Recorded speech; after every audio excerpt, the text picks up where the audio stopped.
Hello guys, আসসালামু আলাইকুম। Welcome to Irisha's magical world. আশা করি আপনারা সবাই অনেক ভালো আছেন।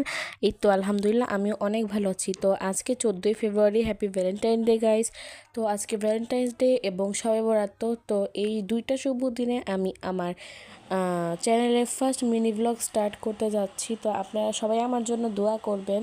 তো একটু সকাল সকাল উঠে আমি ড্রাগন গাছে পানি দিয়েছি। ফ্রেশ হতে হতে আমার 10টা 50 বেজে গিয়েছে। তো আমি উঠে দেখলাম আম্মু বাদাম ভিজিয়ে রেখেছে। বাদামগুলো ছুলে ভাবলাম আজকে আমার বিছানার বেডশিটটা চেঞ্জ করে ফেলি। তো এই তো বেডশিটটা চেঞ্জ করে ফেললাম। তখন বেডশিট চেঞ্জ করতে করতে দেখলাম আম্মু হালুয়া বানিয়ে ফেলেছে। তো আমার মতো কার কার আপনাদের হালুয়া পছন্দ? তো এই তো আমি হালুয়া খেয়েছি। হালুয়া খেতে খেতে আম্মু লাঞ্চ নিয়ে চলে আসলো। লাঞ্চ নিয়ে আসার আগে আম্মু একটা গ্লাসও ভেঙে দিয়েছে, তাই আমি দেখিয়ে দিলাম।